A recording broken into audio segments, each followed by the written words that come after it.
Bienvenue sur le podcast Le Club des Imparfaits.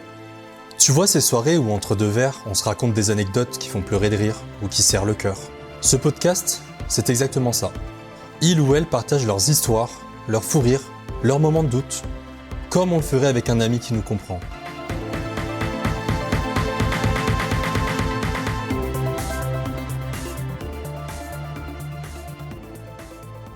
Bienvenue sur le Club des Imparfaits, là où on rate, on rit et on recommence. Pour cet épisode, je reçois Arthur Ravix sur les réseaux sociaux. Salut Arthur. Salut Rémi. Comment tu vas ? Bah écoute, ça va, je vais très bien. Il fait gris en ce moment, il fait froid, on est en décembre. Mais malgré tout, ça va. Je tiens le cap et je me dis le printemps va arriver à un moment donné, comme il arrive toujours. Donc, dans un petit moment. Mais quelque part, un petit moment, ça peut être demain. Très bien. Avant toute chose, est-ce que tu peux te présenter en quelques mots ? Bien sûr. Donc, je m'appelle Arthur Ravix. J'ai 28 ans, c'est ça ? Il y a eu un petit doute là. J'ai eu un petit... J'ai toujours un peu de mal à rattraper. Attends, j'en suis où déjà dans ma life ? Ok, 28 ans.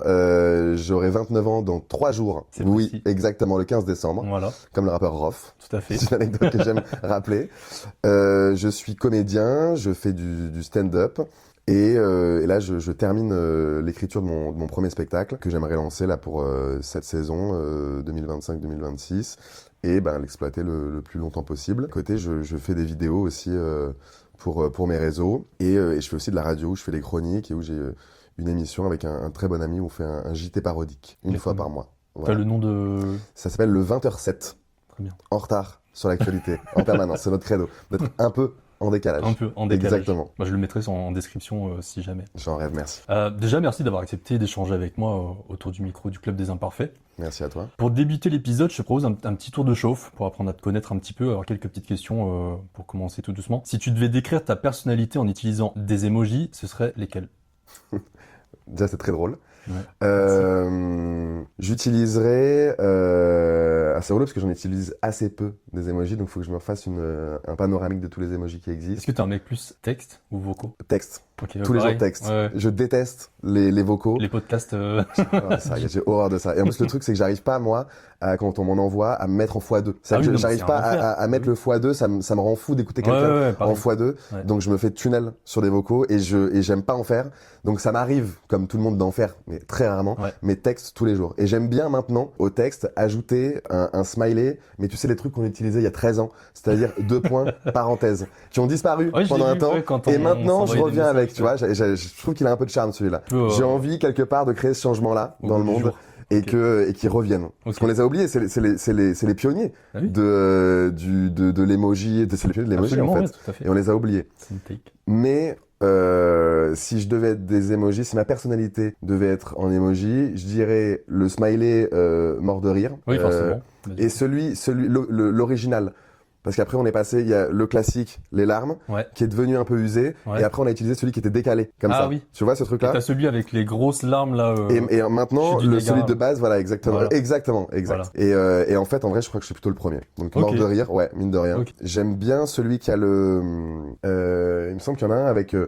un espèce de petit nuage de pensée là, je crois. Ouais. Il me semble. Je crois que ça m'irait bien. Un petit peu rêveur, un petit peu penseur. C'est ça, ouais. Et celui qui est amoureux avec les cœurs sur les yeux. Ok. Petit canard quoi. Petit canard. Et puis non, parce que je suis quelqu'un qui est sentimental dans la vie. Ok. Avec les gens que j'aime en règle générale. Donc je crois que ça va aussi avec ma sensibilité. Donc je crois que cet emoji-là, il pourrait bien m'aller. T'as pas du mal à démontrer tes émotions quoi. Non, pas du tout. Okay. À démontrer mes émotions, à les verbaliser, j'ai pas du tout de mal avec ça. J'ai beaucoup de chance par rapport à ça, ouais. Très bien. Bah, écoute, toi assez descriptif pour le coup. J'espère. Si je devais te découvrir autour d'un plat, bon là ça va faire un peu, mais comme tu réponds celui que tu veux, un plat, une musique ou un film, tu me proposes quoi ? Tu peux choisir une des thématiques ou répondre à toutes, peu importe. Un plat, je dirais un plat de lasagne.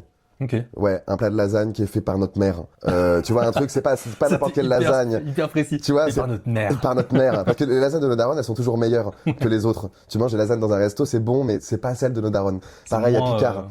Il y a pas ce côté chaleureux, ce côté un peu familial, un peu, on peut les réchauffer, c'est toujours bon. Je crois que les lasagnes, ça m'irait bien. Parce qu'il y a plein de couches dans les lasagnes. crois que je suis un peu comme ça. Je crois que j'ai un peu plein de couches différentes. T'es un petit oignon, quoi, finalement. Je suis une forme de petit oignon, c'est vrai. mais je préfère la lasagne à l'oignon, à choisir. C'est plus stylé. C'est plus stylé, ça fait moins pleurer. Ouais, je dirais ça. Un film. Si t'as pas. Je crois que j'essaie juste de jouer le jeu, mais je crois que j'en ai pas. Ouais. Qui me décrit, je crois que j'en ai pas. Je pourrais te donner des films que j'aime. Enfin, mes films préférés. Mes films préférés. J'adore la saga du Parrain. La saga du quoi? La saga du Parrain. Du Parrain? Du Parrain. Ah, du Parrain? Oui. Putain, j'ai compris du pain. Je suis le seul à connaître ça, merde. La saga du Parrain de Coppola. Au-delà du truc de gangster, de mafieux, je trouve qu'il y a une vraie réflexion sur des gens qui viennent d'en bas dans la société, qui sont des immigrés, qui essayent de se faire une place dans la société, dans le plus haut échelon de la société. Puisqu'on ne leur donne pas la possibilité de le faire, ils vont le chercher. Et j'aime bien ça. Et je crois que quelque part, en fait, ça me parle un peu sur ce que je suis. Ce truc d'aller chercher la chose, alors que, mine de rien, à la base, peut-être qu'on me le donne pas beaucoup. Et après, en musique que j'aime, je crois que ma musique préférée, si je devais en garder qu'une, ça va faire tellement, mec, arty, imblairable, c'est une chanson de Maria Callas qui s'appelle O Mio Bambino. O Mio Bambino. Ouais, O Mio Bambino. C'est niche, c'est très niche. Ouais, je me rends compte de ce que ça renvoie de moi. C'est le pire gars du monde. Non, mais non. Et c'est une très très belle chanson. Et donc je crois que c'est du violon derrière. Et je n'ai jamais regardé la traduction, c'est en italien. Et c'est une très très belle chanson. Maria Callas chante divinement bien dedans. Et il y a plein de choses qui passent dans sa voix. Il y a de la douleur, il y a de l'espoir, il y a de l'amour à l'intérieur. Comme un plat de lasagne. Il y a plein de couches. Il y a plusieurs couches, tu vois. Et j'aime bien l'idée de superposer les choses. De superposer ou en effet de décortiquer. Et c'est une très très belle chanson qui est très très puissante. Et à chaque fois que je l'écoute, elle m'emmène quelque part, elle me bouleverse, quoi. Okay. Je l'écoutais dans des moments où j'allais très bien, dans des moments où j'allais pas bien du tout. Et à chaque fois, elle m'extirpe quelque part, quoi. Okay. Tout le temps. Ouais, très très jolie Autant chanson. dans la joie que dans la tristesse, ça marche, quoi. Ouais. Okay. Évidemment, plus dans la tristesse, parce qu'on a tendance peut-être plus à écouter de la musique. Quand on est triste, on a plus tendance à aller vers la musique pour qu'elle nous emmène quelque part. Mais même dans la joie, c'est une musique qui me prend, quoi, à chaque fois, quoi. Okay. Ouais. Super, il faut l'écouter. Non, mais trop intéressant, carrément. Je m'attendais pas à cette réponse-là. C'est vrai? Ouais, je suis surpris. Mais agréablement surpris, du coup, tant mieux. Trop cool. Ok, et si t'étais un genre de soirée, tu serais plus karaoké endiablé, débat à minuit ou grande tablée à la cool?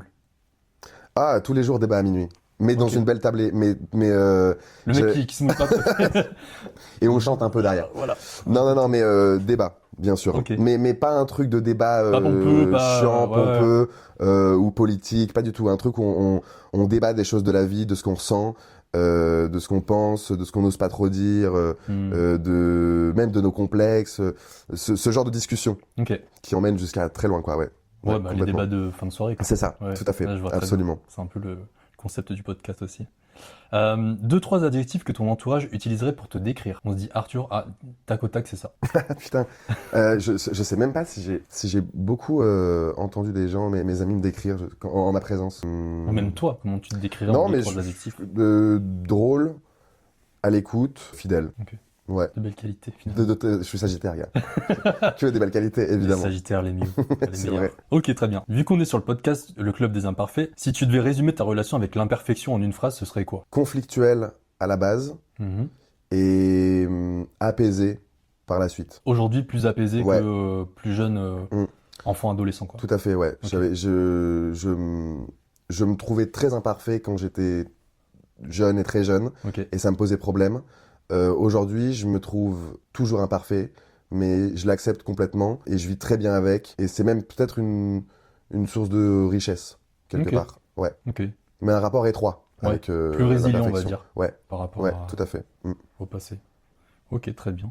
Aujourd'hui, mon cher Arthur, on va discuter ensemble de pourquoi l'échec scolaire n'est pas une fin en soi et de la notion de normalité ou de norme. Mais avant de commencer, j'aimerais présenter quelques chiffres sur la santé mentale. Ça va être un peu le moment un peu peut-être ennuyant pour certains et certaines. Non, c'est le moment où on apprend des choses. Tout à fait, c'est la minute info. C'est gratuit. Selon l'INSEE, en 2022, l'Île-de-France, je me suis vraiment concentré sur l'Île-de-France, elle affiche un taux de décrochage scolaire le plus bas de France, à savoir 5,5% des 16-25 ans, soit 89 100 jeunes, ce qui est près de 2 points sous la moyenne nationale qui est entre 7 et 8%. On a des inégalités en Seine-Saint-Denis notamment, où c'est le département le plus touché, et notamment chez les jeunes hommes issus de familles monoparentales ou peu diplômés. C'est souvent les personnes les plus exposées au décrochage scolaire. Voilà. Et est-ce que tu sais ce qu'on appelle, comment ils le définissent, le décrochage scolaire? J'ai pas la réponse. J'ai pas la réponse du tout. Mais tu sais pas, non, ce serait intéressant du coup, ça me paraît pas énorme. Le décrochage, pour eux, par rapport à l'INSEE, c'était sortir du parcours scolaire, donc c'était vraiment arrêter arrêter l'école. Ok, d'accord. En tout cas, dans les stats que j'ai lus, moi, c'était ça. D'accord. Ok, d'accord, très bien. Okay. C'était ça. Et ça, c'est des données arrêtées à 2022. Je crois. Okay, pour l'instant, je n'ai pas trouvé. En 3 ans, ils ont pas. 2025. Bah, ça s'est amélioré, tu vois. En Seine-Saint-Denis, c'est mieux qu'avant parce qu'on a une moyenne de décrochage qui est encore pas ouf. Je crois qu'il y a 8%, donc elle est à peu près à la moyenne nationale.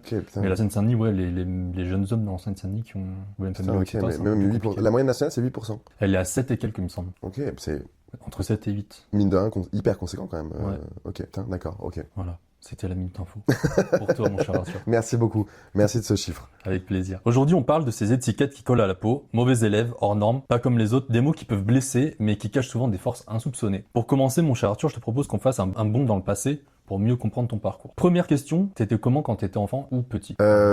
J'étais un enfant très rieur, très enjoué, très extraverti, très sensible, et j'aimais beaucoup parler, d'une part, et j'aimais beaucoup parler à tout le monde, et notamment aux adultes. Okay. J'aimais faire rire, et je prenais beaucoup de plaisir à échanger avec les adultes et à les faire rire, quoi.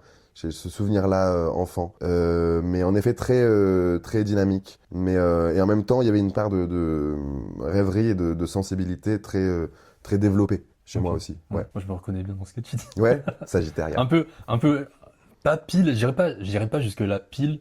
Ouais, ce côté un peu, mais à la fois la sensibilité. Ouais. Mais je crois que ça va. Enfin, je crois que je t'ai coupé, mais non, mais je crois que ça va un peu de pair quand t'es quelqu'un d'extraverti. Ouais. Qui est rieur, etc.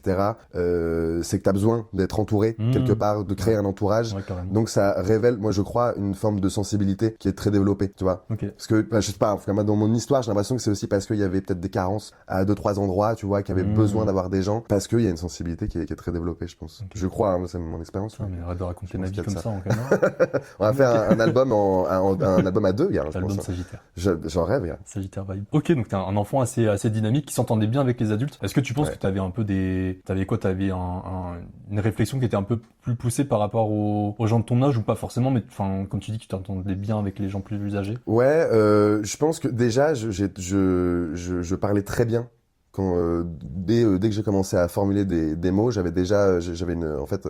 Ouais, 2 ans, t'étais Molière, quoi. Ouais. Mon premier bouquin, c'est quand même à 2 piges. Hein. Okay. Ouais, exactement. Non, mais je sais que enfant, et même maintenant, j'étais très observateur. Okay. Et je retenais beaucoup ce que les gens disaient, les formulations, les mots, etc. Donc en fait, assez rapidement, j'ai eu un lexique assez développé et un plaisir à dire des choses. Ce qui fait que je pense que je m'entendais bien avec les adultes aussi parce que quelque part, il y avait un truc un peu de bête de foire. Tiens, il a 6 ans, il arrive à dire des mots de fou, c'est trop drôle. Okay. Et en même temps, je pense que ça donnait lieu à des conversations peut-être intéressantes. J'en sais rien, mais je pense que de par le fait que j'avais une forme de tchatch et de lexique assez développé très vite et une aisance à parler, je pense que ça a dû creuser ce truc de parler avec des adultes, c'est cool et ça me plaît et je crois que les adultes aiment bien échanger avec moi. Je crois que ça vient de là, je pense. À partir de 6 ans déjà, tu dis? J'en sais rien, mais enfin, très jeune, quoi. Très jeune, ouais. En pré-ado, quoi. Enfin... Ouais, mais même avant ça, on est pré-ado à quoi, 12 ans? Ouais, à peu près. Ouais, même avant ça. Ouais. En fait, moi, j'étais beaucoup dans des MJC quand j'étais enfant, dans les centres aérés. Ouais. En fait, dès qu'on n'avait pas cours, j'étais en centre aéré. Parce que ma mère travaillait, donc les mercredis après-midi, j'étais forcément là-bas.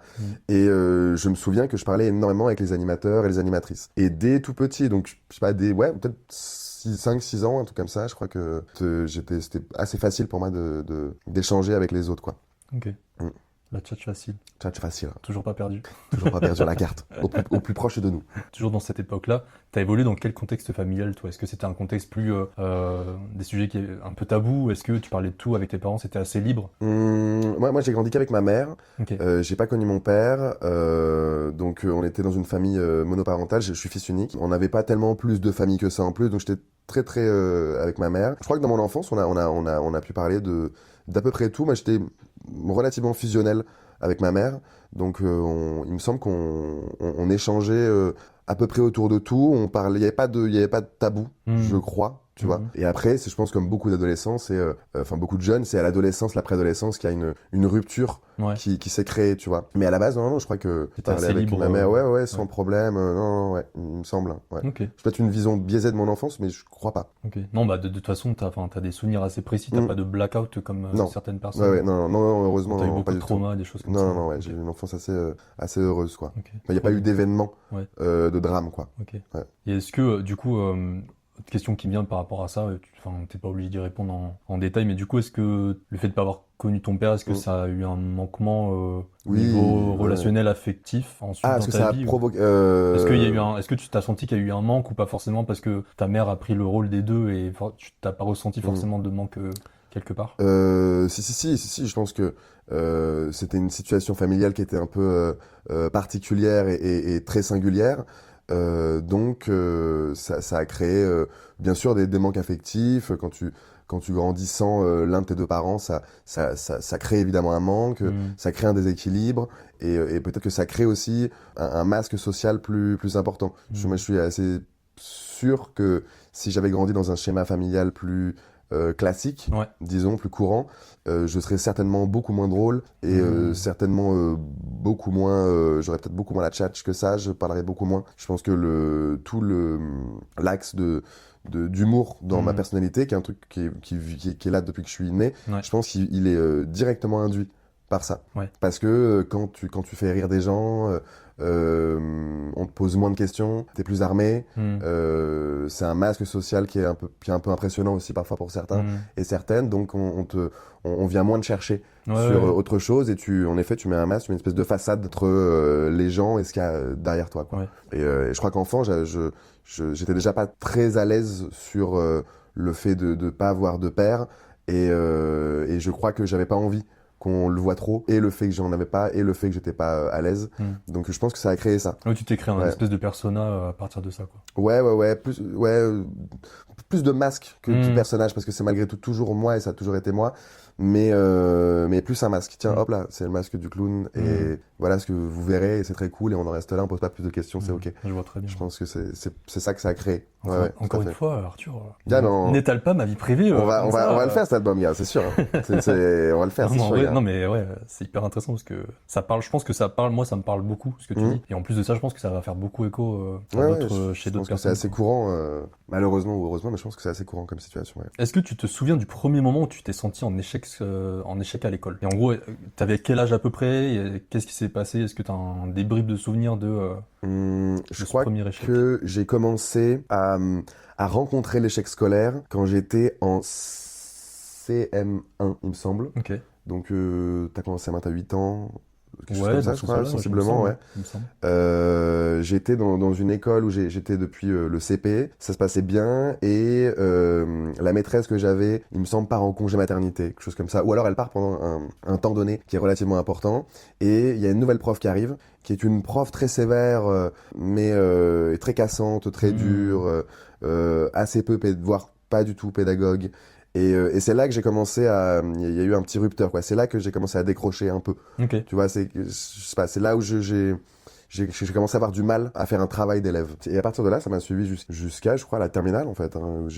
Ça a été crescendo, quoi. Plus ça avançait, moi j'étais bon à l'école, plus j'étais vraiment dans l'échec scolaire, quoi. Même si du coup, a priori, c'est un concept qui est un peu flou, quoi. Mais donc j'ai jamais arrêté l'école. J'aurais pas été dans les chiffres des 7%, quoi. Mais j'étais pas bon du tout à l'école, quoi. Donc à partir, vraiment à partir de ce moment-là, parce qu'il y a eu cette prof qui est arrivée. Est-ce que tu penses que c'était un peu une sorte d'acte de rébellion? Non, c'était pas du tout c'était pas du tout un acte de rébellion. Je crois que j'étais. Alors j'ai plus le souvenir exactement de cette prof. Je me rappelle à quoi elle ressemblait et tout. Je me rappelle un peu de son nom aussi. Mais je crois qu'elle m'appréciait pas trop et il me semble qu'elle était un peu plus sévère avec moi qu'avec les autres. Et j'ai le souvenir de ce contact-là, tu vois, en CM1 avec le début de l'échec scolaire. C'est les premiers souvenirs il y a une note en rouge sur 20. En haut à gauche d'une feuille et une note au-dessus de la barre qui est pas folle, quoi.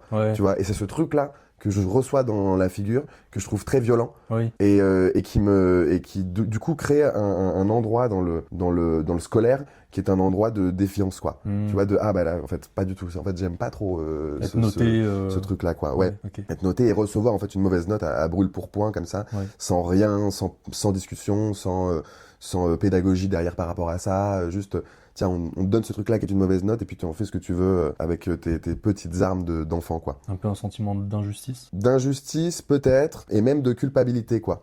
Tiens, qu'est-ce que j'ai fait pour recevoir ça? Enfin, je trouve que les notes, j'ai le souvenir des notes comme étant quelque chose d'un peu sentencier, quoi. Elles te tombent dessus, quoi. Et quand c'est pas bon, il y a un sentiment de culpabilité et ensuite ensuite, je crois que t'as le sentiment d'être mauvais, d'être idiot, quoi. Je crois.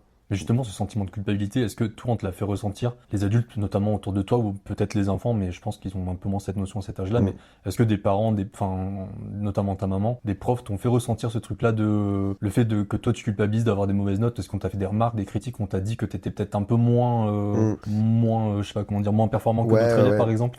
À l'école, je crois que CM1, je crois que ça allait encore, parce que j'étais quand même, j'avais quand même des bonnes notes auparavant, donc je crois que ça allait encore sur cette année-là, mais c'est l'année qui a suivi en effet où je me souviens, j'ai changé d'école juste pour la classe de CM2 et il me semble qu'assez tôt dans l'année, ma mère a eu un rendez-vous j'avais un maître d'école avec ce maître pour échanger de ma situation scolaire, quoi. Et je me souviens plus à ce moment-là de ce qui se disait, mais je me souviens d'adultes préoccupés, quoi. Ok. Ouais, de gens qui étaient préoccupés par ma situation. Et ensuite au collège, oui, j'ai eu à plusieurs moments des collèges-lycées, des profs qui me le disaient pas frontalement, mais qui me faisaient comprendre que j'étais moins bon que les autres. Que j'avais, il me disait pas que j'étais bête, mais c'était sous-entendu, tu le sentais un peu. Il y a un truc, en fait, je pense qu'ils étaient tellement pas doués dans la communication avec des enfants qu'en fait, dans ce qu'ils disaient, sans s'en rendre compte, et certainement, je pense en plus sans le vouloir, il me laissait penser, en tout cas à l'enfant que j'étais un peu idiot, quoi. Okay. Ouais. À plusieurs reprises, ça, je m'en souviens un peu, au collège, exact. Ouais, ça t'a marqué, quoi. Ça vraiment, ouais, bien sûr, tout à fait. Parce que j'allais te poser la question justement d'une rencontre ou d'un déclic ou un événement qui t'a fait réaliser que l'échec scolaire était pas une fatalité. Je crois que moi, j'ai fait un bac L et après j'ai fait une licence d'art du spectacle, donc qui est de la théorie sur le théâtre et le cinéma. Et en L2, je suis rentré au conservatoire de Grenoble en théâtre et les deux institutions étaient liées, en fait, c'est-à-dire que les notes que j'avais au conservatoire comptaient pour ma licence d'art du spectacle. Et j'avais d'excellentes notes au conservatoire. Et c'est peut-être là, à ce moment-là, tu vois, dans ma vingtaine, enfin 18-20 ans, où je me suis dit, ok, il y a une autre scolarité qui est possible. Quand je rencontre cette haute scolarité et qu'elle me correspond, parce qu'en fait, elle touche à quelque chose qui me passionne, en fait, là, d'un coup, je suis très bon. Je pense que c'est à ce moment-là. Mais sinon, avant, je crois que j'étais toujours... Avant, tu devais rentrer dans un moule dans lequel tu fitais pas forcément, quoi. Ouais, j'avais le sentiment d'être idiot, déjà, j'avais le sentiment d'être bête. Et en fait, assez tôt, j'ai compris que j'étais pas du tout fait pour ce système scolaire-là, quoi. Je pense que milieu de 6e, j'ai compris que c'était pas du tout fait pour moi, quoi. Et c'est tout pour c'est super tôt. Conscience, parce que je l'ai eu bien plus tard, mais étant adulte. Ah ouais, non, moi je l'ai eu très très tôt, quoi. Et donc, je crois qu'à partir de là, je me suis dit, ok, il va falloir donc continuer d'aller en cours là pendant 10 piges. Il va falloir quand même se motiver. Oh mon Dieu. Et c'est très dur. Et je crois que j'ai fait bon an mal an en fait. J'ai compris très vite que c'était pas fait pour moi, quoi. Et il a fallu continuer. J'étais en permanence, en effet. J'avais l'impression que j'étais un rond qu'on essayait de mettre dans un carré. Et quoi qu'il en soit, tu peux le faire comme tu veux, ça rentrera pas, quoi. Ouais. Mais après le déclic, c'est quand je vais à la fac et en fait, comme beaucoup de gens qui vont à la fac aussi, en fait, à un moment donné, tu choisis quelque chose qui te plaît et tout d'un coup, ça devient un peu plus simple, quoi. Là où avant, juste on te met des tas de matières sous les yeux et tu devais te forcer, quoi. C'était pas du tout naturel. C'est ça. Moi, j'avais pas du tout un profil scolaire, quoi. Donc moi, je connaissais des gens, on en connaît toutes et tous, qui aimaient pas l'école, mais qui étaient bons parce qu'ils avaient un profil scolaire, ils retenaient les choses, ils savaient comment recracher tel truc pendant un contrôle. Que moi, pas du tout, quoi. J'avais pas du tout de profil, quoi. Moi, je faisais l'amalgame entre les gens très scolaires qui avaient des bonnes notes, parce que j'avais des potes comme ça, notamment à la fac, et je pensais que c'était des... Je dis pas que ils ou elles sont bêtes, hein, pas du tout. Mais c'était vraiment de la retenue de leçons par cœur. Et finalement, t'avais d'autres personnes elles étaient plus à l'aise à retenir les choses parce qu'elles écoutaient vachement en cours, mais qui comprenaient vraiment, qui assimilaient vraiment le truc. Bien sûr. Il y avait le par cœur et les personnes qui comprenaient vraiment le sujet, quoi. Tout à fait. Mais en fait, il y a tellement de profils scolaires différents. Comme il y a d'ailleurs, moi je me souviens, ça tous et toutes fait aussi, je crois, mais quand on voyait les gens qui étaient super bons à l'école, on partait du principe que c'était super intelligent. Ouais. Ce qui est pas forcément automatique, d'une part. Il y a différents types d'intelligence. Et surtout, c'est ça, surtout il y a 1000 formes d'intelligence, quoi. Donc on peut être très mauvais dans le système scolaire français et en fait être par ailleurs hyper brillant, quoi. Ou brillant, donc c'est vraiment deux choses différentes. Mais je comprends le parallèle. Moi, ça m'a percuté ça, vraiment quand j'étais jeune adulte, vraiment à la fac, pareil 25 ans. Où t'as compris que... Ouais, parce que tu vois des potes qui ont des bonnes notes, etc. Tu te dis que par rapport à eux ou elles, t'es un peu plus lent. Ouais. Je reprends un peu les termes que t'as utilisés. Et finalement, je me rends compte maintenant avec le recul que effectivement, il y a différents profils. Puis pareil, le système scolaire, je suis d'accord avec toi. Moi, j'ai vraiment je prends souvent l'image du poisson qu'on essaie de faire escalader un arbre, tu vois. En fait, on veut nous faire rentrer dans un espèce de moule. Le système scolaire français actuellement, pour moi, c'est ça, c'est que tu dois rentrer dans un moule et on ne fait pas place à l'individualité. En fait, on veut vraiment que tout le monde soit conforme à un moule spécifique, quoi. Ouais, puis en plus, on vient pas te récupérer quand t'es à la traîne, quoi. C'est ce qui est quand même édifiant, quoi. Il y a un truc un peu de, on doit rentrer dans un moule et être dans une espèce de communauté de gens qui comprennent tout d'un coup, qui comprennent tout du premier coup, à une leçon, à une structure de pensée, à quelque chose, à une méthode plutôt. Et dès qu'il y en a un ou une qui s'échappe du troupeau, on va pas aller le chercher, quoi. On va malgré tout avancer. Ce qui est un peu lunaire, quoi. La base d'une société devrait pas être fait pas du tout place à l'individualité. Tout à fait. Et justement, comme tu parlais de rentrer dans le moule, est-ce que toi, t'as le souvenir d'avoir voulu être normal à tout prix et de justement vouloir rentrer dans ce moule-là à un certain moment quand t'avais peut-être pas encore cette prise de conscience de dire en fait ça fit pas du tout. Il faut vraiment dans ma tête, il faut que je sois comme tout le monde parce que la société veut que ce soit le cas. Ouais, bien sûr. Moi, quand j'étais au collège, j'avais très très envie d'être comme les autres. J'avais très envie d'avoir des bonnes notes ou au moins d'être dans le ventre mou. Parce que moi, j'étais toujours en dessous, quoi. Donc je me disais t'étais même pas au milieu, quoi. Ah les gars, mais moi mes moyennes générales, je crois qu'à partir de la 4e et jusqu'à la terminale, mes moyennes générales, je crois qu'elles sont à 6 sur 20. Ok. 7 sur 20, je crois que j'ai eu des matières où c'était genre 1 sur 20. Tu peux pas avoir 0. Ça n'existe pas parce qu'on te donne quand même toujours un point parce que t'as ton blaze et la date sur la copie, donc t'as quand même rarement des chances de finir avec un 0, mais mes moyennes générales c'était catastrophique. Et moi je crois que je rêvais d'une moyenne générale à 10, 50, 11. Ouais, tu voulais même pas avoir. Non. Juste la moyenne. Les 16, les All-Stars là, 16 sur 20 moyenne générale, j'étais en mode, non, là on est très très haut. Mais un ventre mou, j'étais en mode, un petit 11 sur 20 de moyenne générale, c'est bon, je m'en contenterai. Donnez-les-moi, si je savais pas quoi en faire, je vais les prendre, je sais quoi en faire. Ouais, j'avais très très très envie de ça au collège. Ouais. Et en plus, quand t'es dans ces moments-là, c'est normal de vouloir être normal. Oui. C'est des moments où ton corps est en train de changer, ta psyché aussi, et t'es un peu seul avec ça, donc t'as envie de ressembler aux autres, même dans ta façon de t'habiller, t'as envie d'être comme les autres, dans la norme, et évidemment, dans le scolaire, c'est pareil. Puis en plus, même si moi j'ai de la chance, j'ai jamais été victime de harcèlement, j'ai jamais été harceleur non plus, j'étais dans un truc où je m'entendais très très bien avec tout le monde, j'avais vraiment pas de soucis. Mais tout à fait, ouais, j'ai eu cette chance-là où je me suis toujours très très bien entendu avec tout le monde, je connaissais toujours un peu tout le monde dans l'établissement dans lequel j'étais, j'avais vraiment pas de galère, j'étais très très chanceux par rapport à ça. Mais quand t'es dans une classe, t'as toujours aussi un peu le regard des autres. Quand la moyenne du contrôle c'est 12 sur 20 et que toi t'es là, tu regardes ta copie, il y a 6 sur 20, t'es en mode ok d'accord, et que les gens entre eux, les élèves entre eux se disent t'es combien toi? Ouais putain pareil 13 aussi. Et toi t'es avec ton 6, bah moi j'ai eu 6. Okay. Est-ce que t'avais des gens dans ta classe qui étaient là en mode putain je me suis chié et tout, j'ai eu que 18 et 18 et bien sûr, mais on les déteste ces gens-là, bien sûr.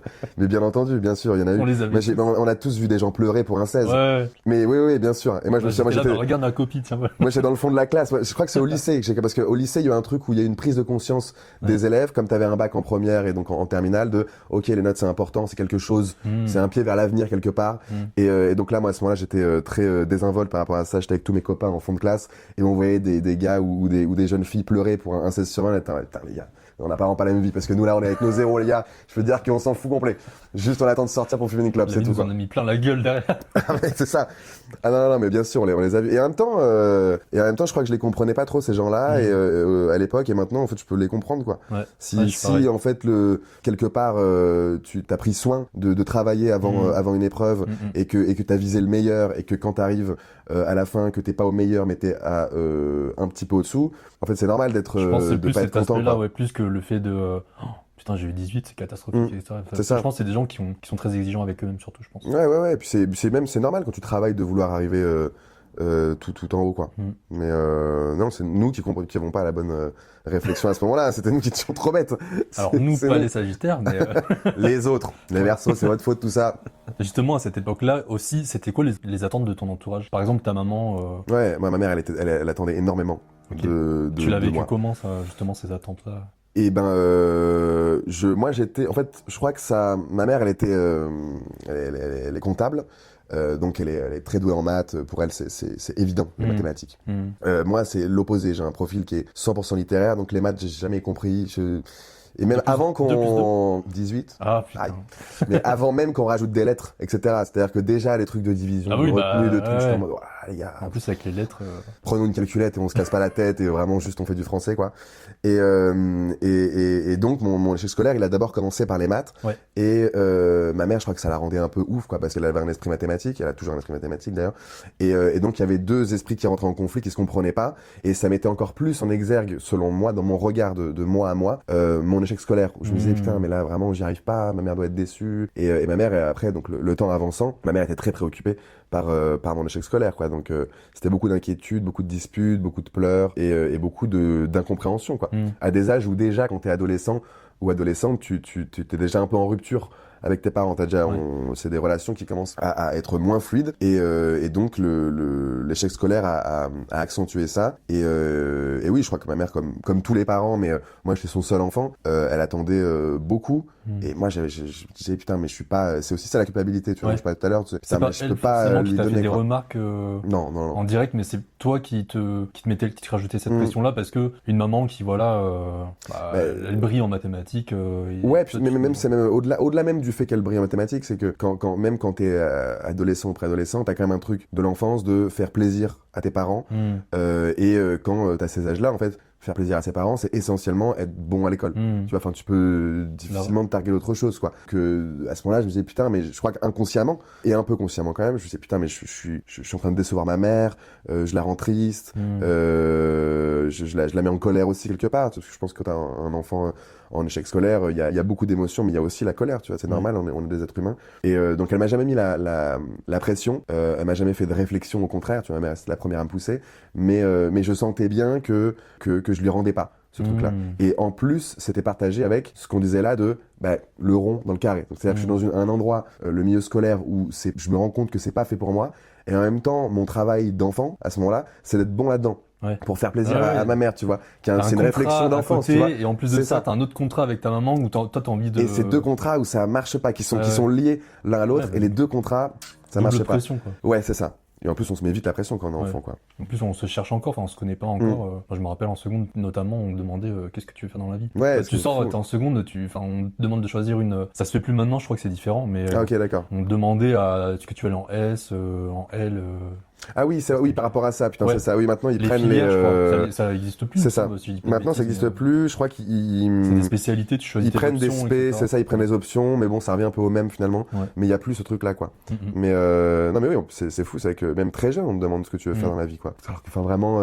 Est-ce qu'on le sait vraiment aujourd'hui? Est-ce qu'on le sait? Ce serait intéressant de savoir en plus en CM2, de prendre des copies de classe de CM2, de voir les réponses qui ont été données en 2007 et de voir ce que les gens sont devenus aujourd'hui, quoi. Il y a certainement un énorme fossé, quoi, tu vois. Un énorme gap. Je crois qu'en plus, si je dis pas de bêtises, je crois que maintenant, genre comme quoi on voulait dès la maternelle essayer de savoir un peu quel profil d'enfant va vers quelle filière. Ok, d'accord. À revérifier, mais il me semble que j'avais entendu quelque chose comme ça. Je sais pas si c'est exact, quoi. Mais, un BTS à 6 mois, peut-être. Voilà, exactement. BTS, on va en informatique à 6 mois et demi. Allez hop. J'en rêve. Et justement, est-ce que tu avais des modèles qui te faisaient sentir légitime malgré tout? Est-ce que tu avais les prises de tête parfois avec ta maman, avec certains professeurs? Est-ce que dans le lot, tu avais quand même des personnes, tu vois, des potes ou qui te hypaient un petit peu, qui disaient non mais Arthur, enfin franchement, t'es loin d'être con, t'es loin d'être lent. Ouais. Après moi, c'est un truc que je communiquais pas avec les gens, le fait que je me sentais idiot. C'était vraiment, tu l'internalisais vraiment. C'était très très intérieur parce qu'il y avait une honte là-dedans. Donc c'est pas quelque chose dont je parlais avec les gens. Je crois que j'en parlais avec ma mère, tu vois, qui me disait évidemment que j'étais pas bête. Et le contraire, parce que ma mère m'a toujours mis aussi comme toutes les mamans sur un piédestal, tu vois. Donc elle me disait exactement l'inverse. Mais c'est pas du tout quelque chose dont je parlais avec les gens autour de moi. Mais moi, le truc qui m'a fait me faire sentir autre que un élève en échec scolaire, c'est les gens qui étaient autour de moi. C'était mes copains, mes copines, dans toutes les classes où j'ai été, où moi je venais en cours, à un moment donné, je crois que très vite, je venais en cours pour faire rire les autres et pour rire avec eux. Ça a toujours été simple pour moi. de faire ça, et on me le disait. Putain, t'es tellement drôle, c'est trop cool et tout. Tu vois, c'est quelque chose qu'on me disait très régulièrement. Donc je me disais, et c'est un truc qui était très conscient pour le coup, je me disais, putain, je suis vraiment pas bon en cours, j'ai des doutes sur mon intelligence, mais on peut pas m'enlever le fait que je suis drôle. Et que ça m'ouvrait des portes, ça m'aidait sur plein de trucs, tu vois. Ça m'aidait aussi à avoir plein de potes aussi, tu vois. Mine de rien, c'est une arme. Je crois que c'est vraiment l'élément, c'est les gens en fait autour de moi qui me mettaient le reflet de ce que j'essayais d'être, c'est-à-dire quelqu'un de drôle et qui arrive à sociabiliser relativement vite. Donc j'avais toujours ce truc-là, de me dire putain, je pense que je suis teubé, mais en même temps, je crois que je suis gaulerie, quoi. Donc j'ai ça pour moi, quoi. C'était vraiment une force dont j'avais conscience. Donc c'était par les gens autour de moi.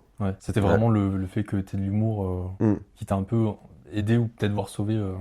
Qui m'a aidé. Qui m'a aussi sauvé aussi quelque part, quoi. Assez tôt, j'ai compris que je voulais faire ça de ma vie. En fait, c'était en moi déjà de base, mais je l'ai travaillé encore plus à partir de fin primaire, début collège. Je testais l'humour en permanence, quoi. Parce que je crois que je savais déjà un peu où je voulais aller, quoi. Donc je sentais que ça c'était une vraie force, quoi, et que et qu'on n'était pas beaucoup à l'avoir, quoi. C'était un truc vraiment que je sentais que c'était une arme, quoi. Ça t'a vraiment aidé à gagner en légitimité, quoi. Et à te dire je suis loin d'être con. Ah ouais, complètement. Ok, très bien. Grosse parenthèse sur le passé, ça donne un bon. C'est vrai qu'on était sur la séquence. La séquence un peu émotionnelle, un peu bien sûr. passée. Coup de regard dans le rétroviseur. Du coup, par rapport à cet échec scolaire, si on revient à toi aujourd'hui en tant qu'adulte, est-ce que cette peur de l'échec, elle t'influence encore aujourd'hui? Et si oui, comment? Par exemple, peur de se lancer, syndrome de l'imposteur, perfectionnisme, est-ce que cet échec scolaire-là a encore un marquage aujourd'hui sur ta vie d'adulte? Ou pas du tout? Oui, je pense que je suis quelqu'un de très perfectionniste dans le travail, et je pense que ça vient de là. Je sais que dès que je suis rentré dans le théâtre, c'était par le conservatoire, donc il y a quelque chose de scolaire là-dedans, et je me suis dit ok, tiens, là je suis dans un chemin scolaire qui me plaît, je peux être bon dedans, et ben tout ce que j'ai pas réussi à faire dans les autres domaines scolaires auparavant, au collège, au lycée, je vais le faire maintenant, je vais le faire là. Donc je vais apprendre mes textes par cœur au rasoir, je vais étudier les textes, je vais essayer de les analyser, de les comprendre, pour en fait être excellent là-dedans, scolairement, même si ça veut pas dire grand-chose d'être excellent dans le théâtre, mais scolairement, je vais essayer d'être le meilleur possible. Et ensuite, en fait, ça a développé tout un rapport au travail où je suis très exigeant avec moi-même, très perfectionniste, et même un peu d'ailleurs contrôle fric par extension, quoi. Mais ça a développé chez moi une très haute exigence, en règle générale. Est-ce que c'est le biais de ça rattrape un peu ton échec scolaire, le fait d'être perfectionniste aujourd'hui, est-ce que c'est le moyen de rattraper justement Ouais, je vois ce que tu veux dire. Je sais pas trop à quel endroit c'est ça. Peut-être que je me suis pas trouvé assez exigeant quand j'étais enfant. Maintenant que t'as gagné en légitimité, tu permets plus de t'affirmer. Maintenant que je fais quelque chose qui me passionne, du coup, je me dis ok, là que je suis dans un axe de travail où c'est des choses qui me passionnent, donc faut que je sois le plus exigeant possible, parce que avant dans le milieu scolaire je l'étais pas, parce que ça me passionnait pas de facto. Donc là il faut l'être. T'es plus investi, quoi. Et puis il y a par contre un truc de réussite qui est important, qui vient aussi de l'échec scolaire, c'est-à-dire quand je dis de réussite, c'est de fournir un travail qui est le meilleur possible. En effet, un peu comme si, peut-être que c'est là que je soigne un peu le cancre que j'étais quand j'étais enfant, quoi, tu vois. En me disant, tiens, voilà, il y a un endroit où on peut être très bon, et il faut être le meilleur possible là-dedans, donc il y a de l'exigence, donc il y a une volonté d'excellence, de réussite là-dedans. Je crois que c'est lié. J'ai pas le lien exact, je pense que c'est lié. C'est un moyen de combler un petit peu ce qui a manqué par le passé, quoi. Certainement, ouais. Hyper intéressant. Une autre question. Comment tu gères les critiques ou les remarques sur tes lacunes aujourd'hui? Vu que les critiques du passé, étant plus jeune à l'école, elles t'ont quand même pas mal marqué, elles ont laissé des séquelles, je pense. En fait, le truc, c'est que je suis tellement exigeant avec moi-même que personne peut émettre une critique qui est au niveau de l'exigence et des critiques que je peux me donner à moi-même. Donc, en fait, je crois que je prends assez bien les critiques, parce que ça a créé un tel niveau d'exigence, tout ce parcours scolaire chez moi, que je suis le premier à me descendre, en fait. Je suis le premier à me critiquer. Là, j'étais en comédie club dimanche. J'ai fait un passage qui était bien, qui était pas le meilleur, mais qui était bien. En sortant de scène, je me suis refait tout le fil de mon passage. C'était un 5-6 minutes. Je me suis fait tout le fil du passage. J'ai dit, là, c'était pas bon. Là, c'était très mauvais. Là, c'était un peu mieux. Là, c'était pas bon. Là, il y a eu des rires, mais t'aurais dû faire ça. Là, ici, ça aurait dû être encore mieux. Là, ça, il faut aller chercher plus, tu vois. Donc, je suis en permanence ma pire critique. En auto-analyse, quoi. Est-ce que tu attends d'avoir l'analyse d'autres, par exemple stand-uppers, justement, qui ont peut-être un œil avisé parce que vous faites le même métier, ou est-ce que c'est toi-même, tu te fais tes propres feedbacks sans avoir un avis extérieur? Ah non, mais j'ai toujours un avis extérieur, de toute façon. Mais dans mon fonctionnement, sans même que je veuille le contrôler, quand je sors de scène, je vais être le premier à me critiquer. Je vais être le premier à faire le feedback tout de suite. Direct, tout de suite, et c'est même pas, je le contrôle même pas. Et d'ailleurs, en règle générale, c'est un truc sur lequel je me soigne, mais pendant très longtemps, quand je sortais de scène, j'étais déçu de moi-même. J'étais pas content de ce que j'avais fait. J'avais pris beaucoup de plaisir sur scène, mais en sortant, si tu me demandais ce que je pensais de ce que j'avais fait, j'allais être très, très critique vis-à-vis de moi. Voire même, j'allais être désolé de ce que j'ai fait. Parce que ça s'est mal, parce que t'as eu des signaux. Parce que ça s'est moins bien passé, ou est-ce que c'est vraiment. Parce que, alors, il pouvait y avoir des signaux de temps en temps, mais surtout parce que j'étais pas capable, et ça, j'étais héritier de mon échec scolaire, j'étais pas capable de me dire que je pouvais bien faire les choses. Et donc, quand je faisais quelque chose, en sortant, je me disais, c'est nul, c'est pas bon. T'aurais dû faire mieux, ça a été très mauvais. Et donc là, c'est un truc sur lequel je me soigne, mais je suis encore mon pire critique. Donc je crois que je reçois assez bien les critiques en règle générale, parce que déjà, quand on m'en aimait une, je m'en suis déjà donné 15 avant, donc je crois que je les prends assez bien. Mais par contre, je fais très attention au retour des gens et à ce qu'on peut me dire.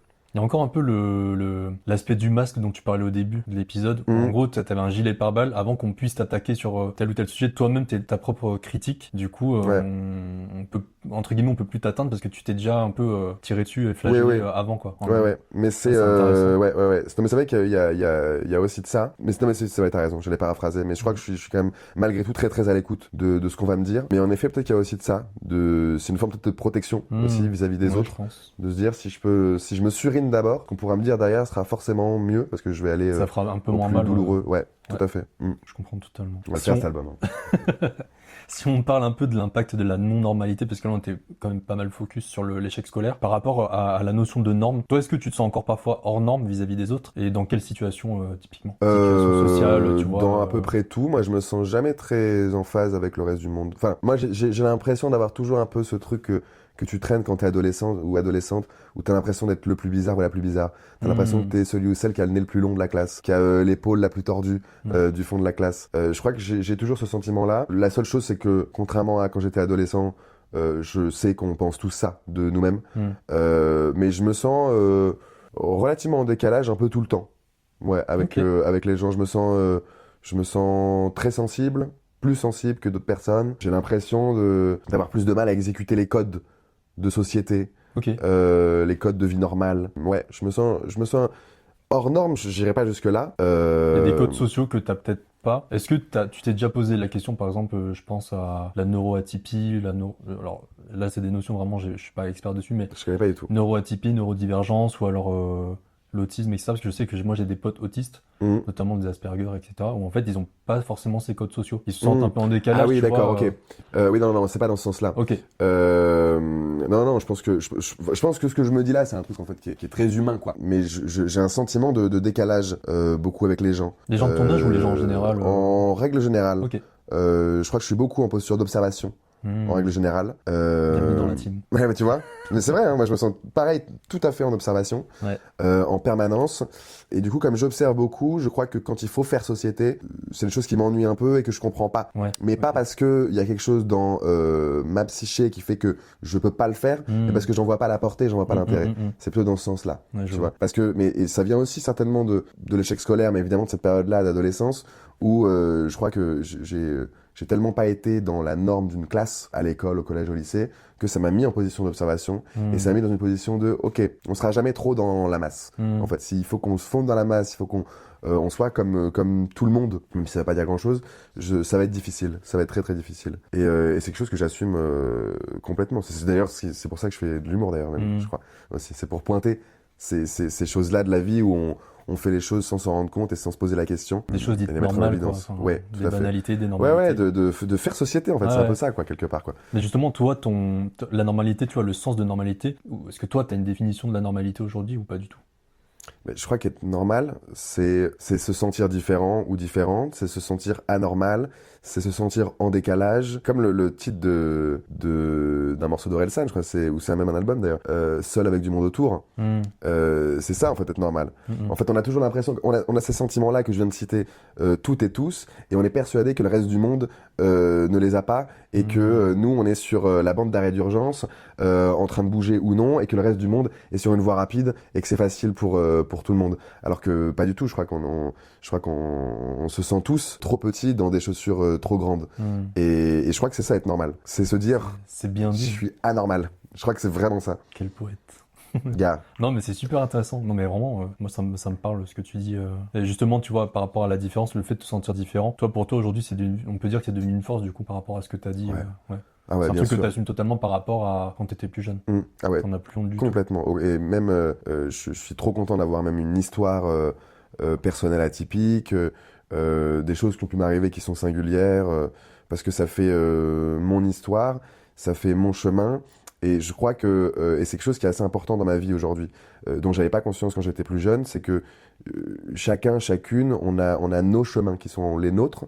Il y a des embûches à l'intérieur, il y a des drames, il y a des endroits hyper ensoleillés, que ce qu'on a vécu nous emmène forcément quelque part, et que c'est notre chemin, il faut le suivre et il faut avoir confiance en ça. Et ça, c'est un truc que j'accepte maintenant, que je comprenais pas quand j'étais plus jeune, parce que il y avait ça, ce besoin de normalité, de venir dans le groupe. C'est compliqué quand t'es jeune de dire ok, j'ai mon chemin, c'est autre chose. Oui, puis de faire bande à part, d'être le mouton un petit peu. Ouais, un peu sur le teco, voilà, exactement. Il y avait des enfants qui faisaient ça, qui étaient certainement plus matures que nous, enfin, en tout cas que moi à l'époque. Et aujourd'hui, il y a un truc où je me dis voilà, mon chemin, c'est celui-ci. Il fallait passer par là pour arriver là et pour me diriger ailleurs. Et après, je crois qu'il faut essayer de comprendre pourquoi les choses sont arrivées, qu'est-ce que ça a créé chez nous, pour que le chemin qui reste à parcourir, il soit que cool, ou en tout cas le mieux possible, je pense. C'est un truc que j'ai complètement accepté, puis c'est du coup tout mon travail, il est autour de ça en fait, quoi. C'est quand je monte sur scène et que je veux faire rire des gens, je parle de ma vie, je parle de choses qui sont personnelles et qui du coup ressemblent aussi un peu à tout le monde, parce qu'on a toutes et tous quand même, à quelques détails près, des vies qui se ressemblent un peu, quoi. Des étapes de vie. On a des failles qui nous rapprochent. Ouais, complètement. Des fois, on n'est pas à l'aise d'en parler, quoi. Et puis même ce qu'on dit là, tu vois, sur l'échec scolaire, je pense qu'il y a plein de gens qui, alors qu'ils n'étaient pas forcément en échec scolaire, pourraient nous dire « Ah mais ouais, complètement, moi j'ai vécu ça pareil, alors que j'étais plutôt bon à l'école, ou dans le ventre mou, mais j'ai le même truc, je vois la même chose que vous, j'ai vécu la même chose. » Alors que si on regarde les copies, enfin, tu vois, ce serait différent. Mais je pense qu'il y a des points de passage où, dans nos ressentis, on se ressemble toutes et tous beaucoup, beaucoup. Je suis tout à fait d'accord. Cet album va être fou. Frère, les gens sont pas prêts. Mais là, justement, dans l'humour, est-ce que tu ressens que t'as des attentes? Maintenant que t'es lancé dans l'humour, que t'as gagné en légitimité, que tu te sens à l'aise dans ce domaine-là, est-ce que justement, avec ça vient le lot d'attentes? Notamment, ça peut être de tes potes, de ta mère, tu vois, Arthur, c'est le gars marrant. Maintenant, on a des attentes il faut que son spectacle, il faut que tout ce qu'il fasse soit par rapport soit super bien. Ouais, voilà, c'est ça. Parce que parce que pour les gens, maintenant, t'es légitime dans ce domaine-là. On se dit, on a telle ou telle attente chez Arthur dans le domaine du stand-up, de la comédie et de l'humour. Non, je pense pas. Non. Déjà, la majorité des gens qui m'entourent, c'est des gens qui font du théâtre aussi, qui sont dans des milieux artistiques. Donc, je pense que quand ils viennent me voir, il y a un truc où ils sont contents de me voir, déjà d'une part, sur scène. Et ensuite, qu'il y a une part d'analyse, de regard critique pour pouvoir être les plus parfaits possibles, être les mieux possibles. Et ensuite, sur mes amis qui, eux, ne sont pas dans ce milieu-là, ou ma mère, par exemple, je pense que c'est juste des gens qui sont trop contents de me voir évoluer dans ce milieu qui est le mien et qui, je crois, me ressemble beaucoup, beaucoup, beaucoup, et qui arrive vraiment en spectateur et en spectatrice en étant très heureux, je pense. Je pense pas qu'il y ait d'attente de leur part. Je crois que les gens, ils sont... À mon égard et en règle générale, je pense que dans l'entourage des artistes, il y a quand même beaucoup des gens qui sont juste heureux de les voir épanouis, quoi. Parce que tu ressens pas de pression particulière. Non. Versus quand t'étais plus jeune, dans le cadre de la scolarité, quoi. Non. Okay. Non, c'est plutôt moi qui me la mets, quoi. La pression, quoi. Ouais, tu vois, c'est inversé, quoi. Général, quoi. Ouais. C'est plus les profs, c'est plus le cadre scolaire, c'est toi maintenant qui deviens. C'est moi qui suis mon prof principal. C'est ça, absolument, mon prof de maths. Merde, c'est pas assez bon. Non mais ouais, c'est vrai, ouais. Mais non, j'ai de la chance, les gens autour de moi sont... mais je crois que c'est vraiment commun à tous les artistes. Hein, les gens sont contents de voir que t'es dans un milieu où t'es heureux. Parce que souvent, quand tu te retrouves dans ces milieux-là, c'est qu'avant, t'as galéré quand même. Alors soit comme moi, où t'as été en échec scolaire, soit même, t'as eu une scolarité faite de réussite, t'as eu un bête de diplôme, t'as commencé à bosser dans la branche en question, et en fait, t'étais pas heureux. Et en fait, jusqu'à présent, tu te rends compte que t'étais pas au bon endroit. Et là, il faut tout changer. Et là, c'est dur. Et tu traverses des périodes, avant même le changement, des périodes qui sont difficiles de mal-être, en fait. Et moi, ça m'arrive parfois de croiser des gens qui me disent ça, quoi. Quand tu fais du théâtre ou même de la musique, je pense que et que tu rencontres des gens dans les soirées, etc., t'as toujours quelqu'un à un moment donné qui va dire « Ah, mais moi j'ai fait du théâtre pendant des années au lycée, j'aurais adoré continuer. » Et en vrai, j'aimerais trop, bon, j'ai pas eu le choix. Et je pense qu'il y a plein de gens qui, alors qu'ils ont eu des parcours scolaires tout à fait brillants, sont dans une forme de mal-être certainement encore maintenant. Et on traversait des périodes de mal-être, je pense. Je me souviens plus du tout quelle était ta question, parce que j'ai fait un espèce de ricochet de fou. Mais non, c'était les attentes de tes proches, notamment aujourd'hui, en étant légitime au milieu de l'humour. Mais là, tu as répondu, tu as dit que du coup non. Oui, c'est ça. Oui, non. C'était ça, pas l'attente. Les gens n'attendent pas. Si je prends ton avis sur ton regard sur la société aujourd'hui, est-ce que tu penses qu'à l'heure actuelle, l'école ou la société, elle valorise assez les parcours hors normes ou pas du tout? Est-ce que tu sens qu'il y a quand même eu une bascule? Je connais pas assez d'élèves pour factuellement vérifier le truc, mais je pense pas qu'on ait beaucoup bougé. En fait, je pense que le gros problème dans le système scolaire français, pour parler que de celui-là parce que c'est celui qu'on a connu, c'est qu'on n'emmène pas assez les enfants et les jeunes vers des choses qui leur plaisent fondamentalement. Ce qu'on devrait faire, en fait, c'est-à-dire que quand on veut transmettre à des enfants, il faut qu'ils soient mobilisés par une forme, sinon de passion, en tout cas de volonté d'apprendre, et donc faut les emmener dans des endroits où ça leur ressemble. Donc en effet, qu'il y ait quelque chose qui soit individualisé, et je pense que c'est pas du tout le cas. Et a priori, c'est même plutôt l'inverse qui se met en place aujourd'hui, vu qu'on alloue trop peu de moyens financiers à l'éducation nationale. Et ce qu'on disait là sur le fait que l'éducation elle soit personnalisée ou individualisée, ça demande des moyens en fait, ça demande plus de profs ou des classes plus petites, et aujourd'hui je crois que c'est plutôt l'inverse qui est en train de se mettre en place, qui s'est mis en place déjà, quoi. Donc je pense pas que ça ait beaucoup bougé, et je suis même pas sûr que vraiment les instances soient préoccupées par ça. Je crois pas. Je crois que nous les anciens élèves on est touchés par ça, mais je crois pas que les gouvernements et même les politiques plus locales se posent vraiment cette question. Je suis pas sûr. C'est encore ouverture à un autre débat, ça. Notre émission. Notre émission politique. Selon toi, pourquoi on a si peur de sortir du cadre? Parce qu'on a envie d'être comme les autres. On a envie d'être comme les autres, on a envie de faire partie d'une communauté, on a tous envie de faire partie d'une communauté. C'est compliqué de se dire, ok, a priori, la société, elle fait plus ou moins ça, elle est plus ou moins là, et moi, qui suis né là-dedans, je vais en sortir, et je vais aller là. C'est quand même dur, et puis on a besoin d'être avec les autres. Et puis on vit aussi dans une société où le regard des gens est quelque chose qui est important, et qui là aussi, en plus, souvent est sentencié. C'est peut-être plus simple et plus rassurant et confortable parfois de faire partie du groupe. Mais je pense quand même que plus t'avances en âge, plus c'est simple de tracer son propre chemin. D'en avoir rien à foutre. Ouais, ou je pense que pas forcément, parce je pense que c'est pas tellement le regard des gens quand même. Je pense que c'est pas tellement rien à foutre, plus que je participe depuis que je suis enfant au chemin de la société, je suis dedans.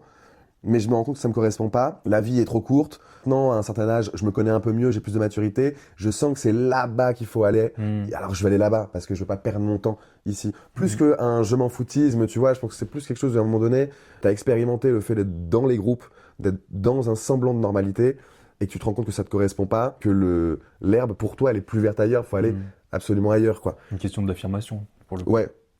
Et puis je pense vraiment qu'avec l'âge, c'est plus simple, quoi. Moi, je trouve que c'est plus simple faire les choses pour soi et de se choisir quand on a, 28, 30 ans, que à 18, 19, quoi. Donc ça se trouve, dans 15 ans, ce sera encore mieux, quoi. Même pas si tard. Même peut-être pas si tard. Je peux te confirmer, moi, à mon grand âge. Ah oui, c'est vrai que t'es plus âgé que moi. Voilà, c'est ça. En tout cas, moi, pour ma part, plus je vieillis et plus je m'affirme sur certains sujets, prise de position, et puis effectivement, t'as toujours le regard des autres, mais tu sais où t'avances, quoi, entre guillemets. Donc ça m'étonne pas, ça me surprend pas. Complètement. Toi qui t'es lancé sur les réseaux sociaux, Arthur, est-ce que les réseaux sociaux amplifient ou atténuent cette pression de la normalité selon toi? Moi, me concernant, je dirais que ça l'atténue, parce que sur mon profil, je fais de l'humour, donc je suis pas dans une vitrine de moi-même. Je suis pas dans un truc où j'arrive avec des photoshootings de ouf. Donc et en plus, je parle du fait que la vie est si difficile. Donc je pense que ça atténue le besoin de normalité.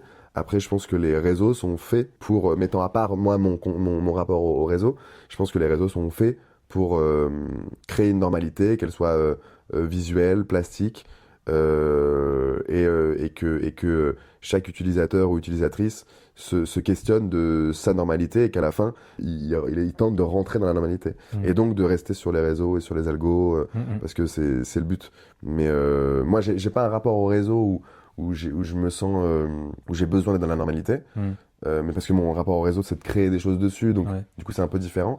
Mais je vois les profils de gens que je peux connaître dans des cercles un peu plus éloignés, et je vois qu'en effet, il y a une DA, il y a une façon de gérer ça qui en effet se rapproche du reste en fait des utilisateurs et des utilisatrices. Donc je pense que les réseaux, ils accentuent ça, de besoin de normalité, et là où c'est pire, c'est que on se sent encore plus anormal. Tu vois, sauf que on se remet vraiment en question. Là, je disais tout à l'heure, qu'est-ce que c'est qu'être normal? C'est se sentir bizarre et pas normal.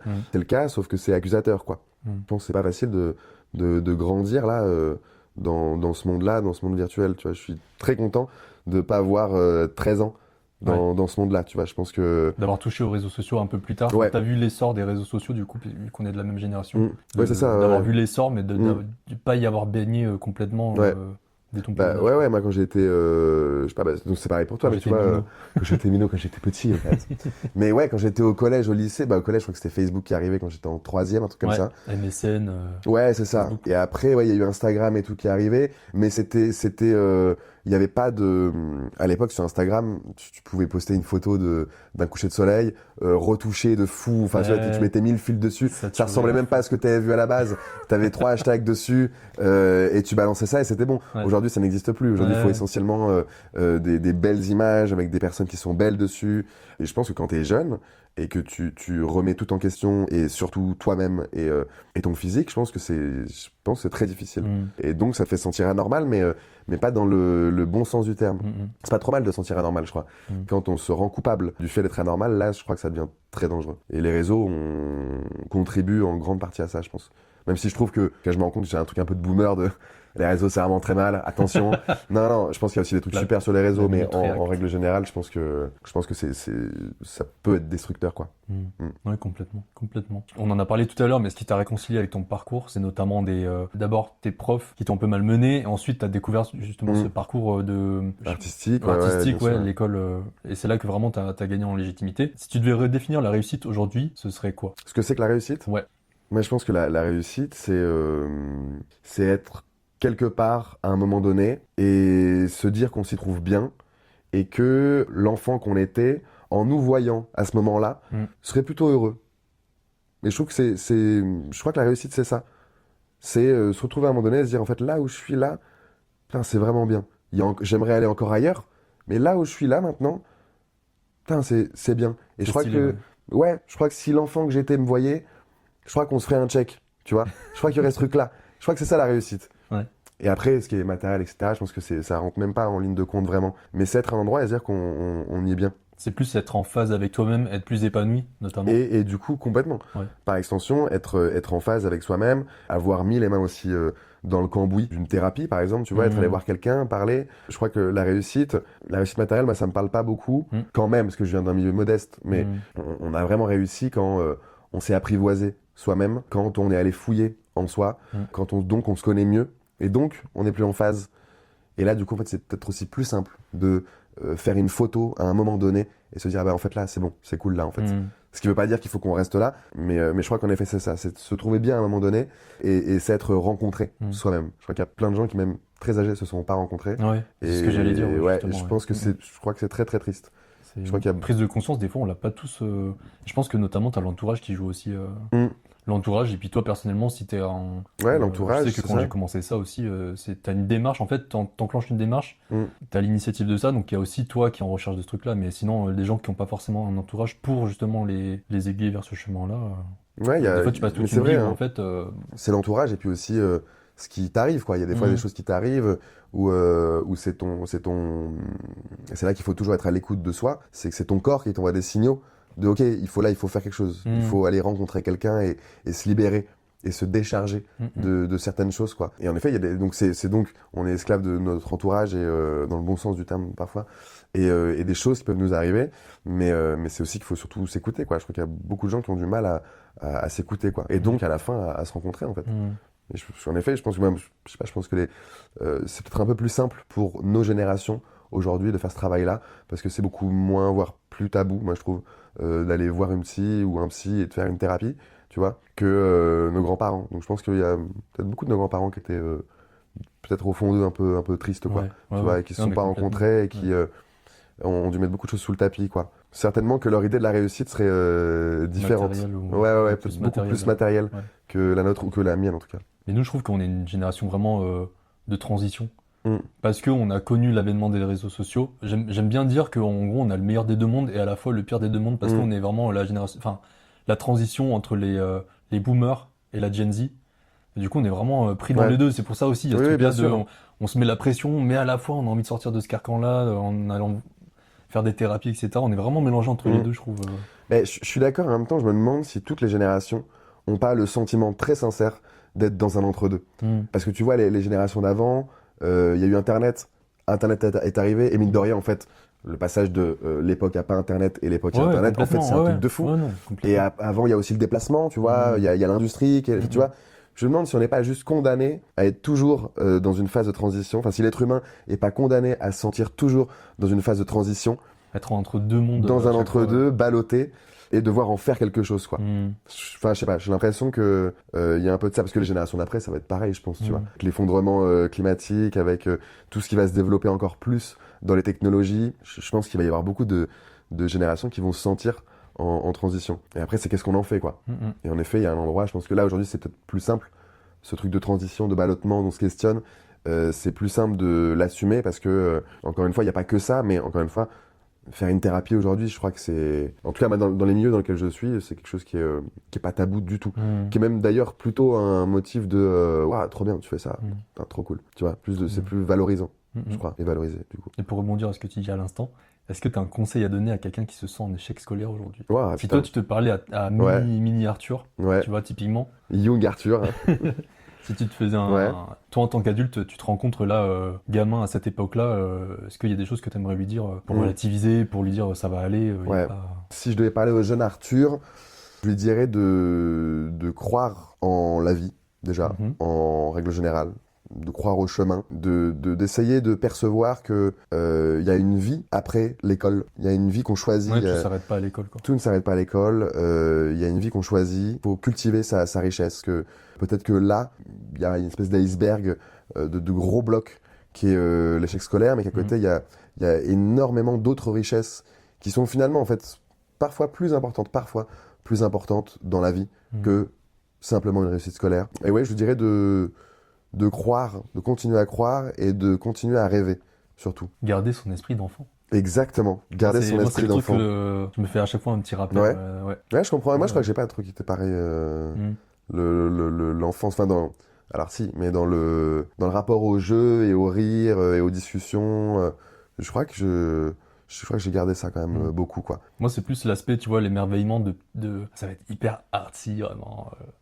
Petit bobo parisien. C'est vraiment le truc un peu de l'émerveillement de petites situations du quotidien ou des choses, de pas forcément attendre d'avoir un truc. J'attends pas forcément des événements comme ça pour me dire je me sens vivant et ça me fait plaisir, tu vois. Juste de voir des potes, une soirée à la cool, un verre avec des potes, etc. Je suis là en mode waouh, c'est trop bien. Ouais, tout à fait, je suis d'accord. Avant, je mettais plus la pression, tu vois, typiquement pour des activités sociales.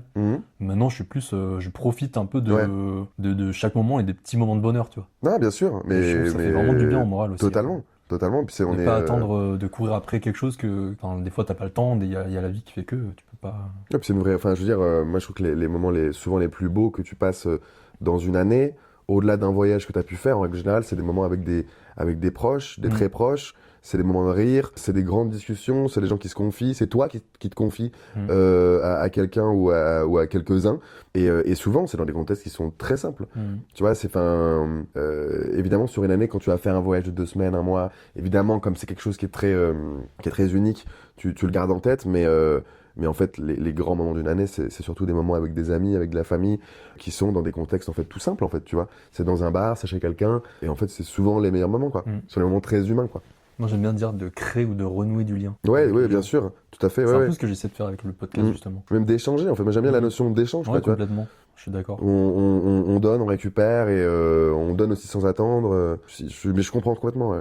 Est-ce que toi, tu as des rituels ou des mantras pour te rappeler que justement, t'es assez et que tu as des moyens de te hyper quand des fois ça va pas bien? Je me parle beaucoup à moi-même en règle générale et encore plus dans ces moments-là où je me dis, c'est un peu ce que je disais au jeune Arthur, où je me dis souvent, crois en toi, crois en la vie, t'es sur ton chemin. Et s'il y a du doute, déjà c'est normal, on doute toutes et tous, c'est normal. Et ensuite, c'est parce que aussi tu as une enfance qui est faite aussi de particularités qui t'emmènent aujourd'hui à pouvoir peut-être douter plus parfois que d'autres. Et après, pour conclure, j'essaie de jamais oublier que si moi je doute, en fait je suis un être humain comme tout le monde, en fait on vit tous ça. Tu vois, tout et tous ça, on peut être on est face au doute en fait, c'est tout à fait normal. Mais en règle générale, je prends confiance au chemin. Je me dis qu'il faut croire en moi et que on est toujours un peu esclave de son enfance et que c'est normal et que c'est le cas de tout le monde. T'acceptes mieux maintenant les moments de down comme les moments où t'es hyper hypé quoi. Ouais, j'en ai même beaucoup moins d'ailleurs. J'ai assez peu de moments où je suis triste quoi. Mais ça peut arriver, mais j'en ai un peu moins. Mais en fait, c'est aussi lié à la thérapie aussi. Tu vois, il y a un moment donné, t'es tellement allé fouiller en toi que tu comprends des mécanismes. Tu comprends pourquoi à un moment donné, tu peux aller mal. Donc déjà, comme tu l'as beaucoup détricoté, comme tu as beaucoup lâché des choses, ces moments où tu te sens mal, en fait, tout d'un coup, tu te rends compte qu'ils arrivent beaucoup moins souvent qu'avant, et que quand ils arrivent, c'est plus rare et c'est plus petit. Ça dure moins longtemps. Et en fait, avec la thérapie, il y a un truc où tu te dis, ok, Arthur, on sait pourquoi il y a ce sentiment-là. On sait pourquoi il y a ce truc-là qui arrive aujourd'hui. C'est ok, c'est normal. Ok, on a vu pourquoi on l'a tricoté. On avance avec, ça va aller. Et en fait, au lieu de durer 3 semaines, tu te rends compte que ça dure 1 semaine. Et après, ça dure 3 jours. Et après, c'est 4 heures, et après 1 heure, et après c'est 10 minutes comme ça, tac, c'est bon. Tu vois. Mais je crois que la conclusion de ce truc, c'est faites une thérapie en fait. Je crois que c'est ça. Faites une thérapie et enfin vraiment. Promo de la thérapie quoi. Exactement, ouais. Toi, tu fais thérapie normale ou est-ce que tu fais TCC Non, moi je fais une psychanalyse. Ok. Ouais, mais c'est. Ça, c'est difficile. C'est encore autre chose, il me semble, parce que en fait, j'ai la psychanalyse, normalement, ça se fait sur 15 ans, entre 10 et 20 ans. Je veux pas dire de bêtises, mais en vrai, c'est aller voir une psy, tout simplement, et parler, et essayer d'identifier où il y a eu des drames, essayer d'identifier ce que ça a provoqué chez nous, dans l'enfance, dans la jeunesse, et aujourd'hui, et que faire de tout ça. Moi, c'est plutôt comme ça que je le prends. Il s'avère que je suis tombé sur une psychanalyste, mais c'est surtout un travail où on détricote. En permanence, on va chercher dans le passé, dans l'enfance, on détricote, et après on voit aujourd'hui ce qui nous retombe dessus pour, là encore, détricoter, puis t'avances. C'est essentiellement ça. Mais après, il y a plein de choses. Ouais, non, mais je sais que moi, avec ma psy, justement, j'en parlais parce que j'ai des potes qui font des psychanalyses aussi.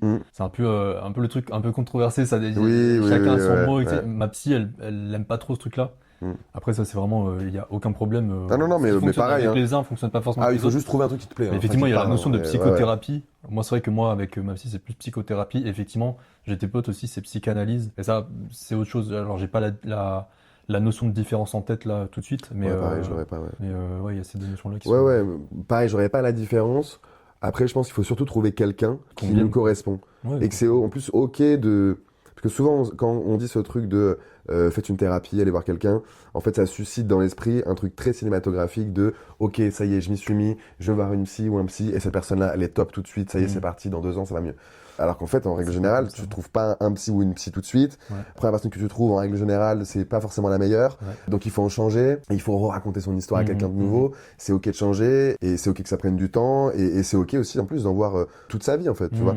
Mais c'est ok en fait que ce soit juste un peu laborieux, malgré tout, parce qu'en fait c'est un exercice, et c'est un chantier en fait aussi. Donc c'est normal que ce soit dur, et que ce soit compliqué, et que ça marche pas tout de suite, et qu'il faille s'y reprendre à plusieurs fois en fait. C'est méga ok quoi. Et je crois que comme le disait Florence Foresti, elle dit c'est le travail de toute une vie, tu vois. Oui. C'est un truc qui est jamais. En fait, si tu pars du principe que ça va être guéri, comme tu l'as dit, au bout de 2 ans, en fait, généralement ça l'est pas parce que t'as des problématiques qui sont réglées à un moment grâce à la psychothérapie, psychanalyse, à un instant T, et il y en a d'autres ensuite en vieillissant, en prenant de l'âge, qui arrivent aussi. Donc c'est vraiment le travail de toute une vie. Ouais, parce que mais en fait c'est tout à fait ça, parce que c'est pas un traitement en fait. C'est pas je me suis cassé le genou donc je vais voir un chirurgien, ensuite la rééducation, j'ai des médocs et ça y est je suis revenu à zéro, je peux retourner courir. C'est un travail, en fait la finalité c'est pas forcément aller mieux, c'est se connaître et se connaître suffisamment pour qu'à un moment donné en fait tu vas mieux. C'est pas tellement ce que tu touches quoi. C'est pas une solution miracle, c'est plus un accompagnement Ouais, et puis en plus faut y aller honnêtement quoi. Enfin tu vois aller voir un psy ou une psy juste pour le deal d'aller le voir ou la voir, tu mets pas les mains dans le cambouis et il y a que toi qui peux le faire, ben ça avancera pas quoi. Tu vois, et on en connaît toutes et tous des gens qui vont voir des psys et en fait ça avance jamais parce que ils s'attendent à avoir la solution miracle, le médicament. Et donc ils évitent les sujets importants et non ça marche pas, c'est sûr. Ouais, ça dépend des gens. Pour switcher sur une note plus légère, cher Arthur, je te propose qu'on passe à la rubrique toujours bancal, jamais banal. Yes, ça, ok, j'ai pas du tout le même niveau d'humour. Toujours bancal, non, mais c'est trop bien, gars, c'est trop bien. Toujours bancal, jamais banal, j'adore. Voilà. En gros, ça consiste en une série de questions rapides et décalées pour révéler les petits travers de l'invité. Ok. Voilà, en fait, l'idée c'est un peu répondre du tac au tac sans trop réfléchir. Mais, pour voir si je suis un tueur en série ou pas. Exactement, voilà. Trop bien, j'adore. Première question, si tu devais vivre le reste de ta vie dans un épisode de Friends ou une série préférée, quel personnage tu serais et pourquoi? J'ai pas vu Friends, mais j'ai vu How I Met Your Mother, qui est c'est ma sitcom préférée. Et en fait, j'ai commencé par How I Met, donc maintenant, si je regarde Friends, je suis en mode putain, mais c'est une copie de How I Met, alors que pas du tout. Chronologiquement, non.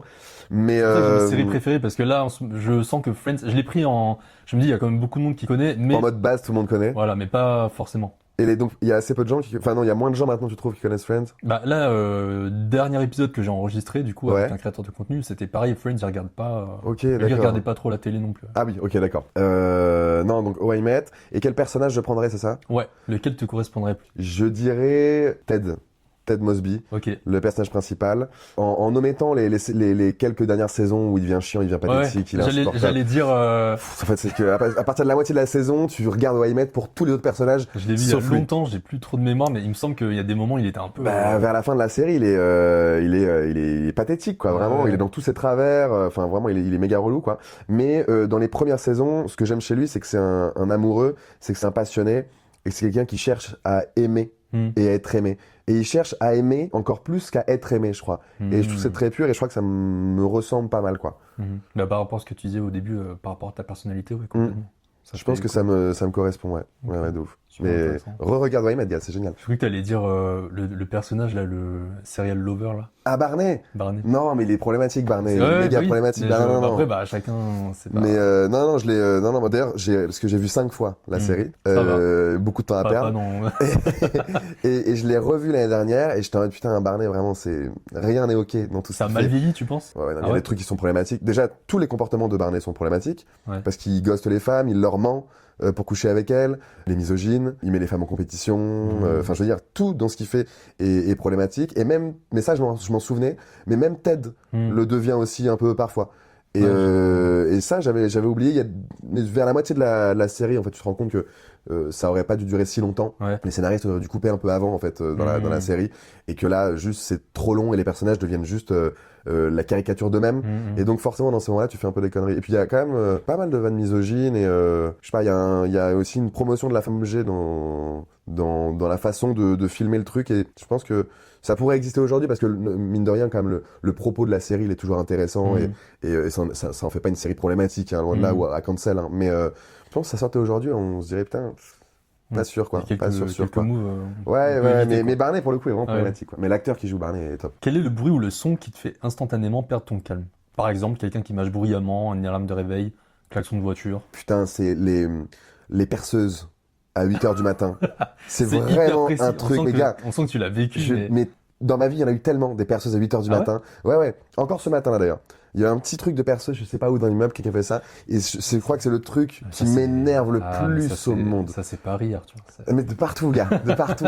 J'ai à Lyon, horreur à Lyon, à Grenoble aussi, bien sûr. Okay.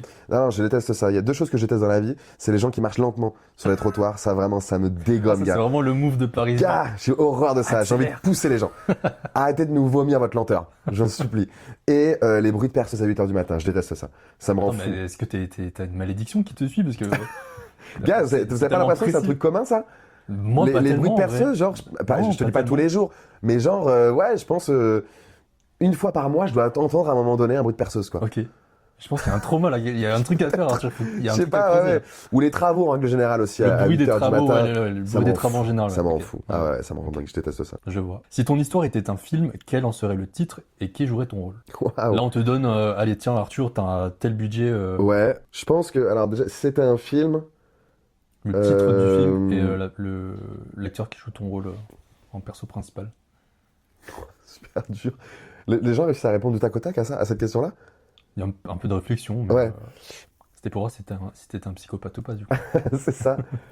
Putain, j'en sais rien. Tu peux passer, hein, si jamais. Mais je crois que j'aimerais que ce soit un dessin animé. Mais un truc, okay. Ouais. tu vois BoJack Horseman? Pas du tout.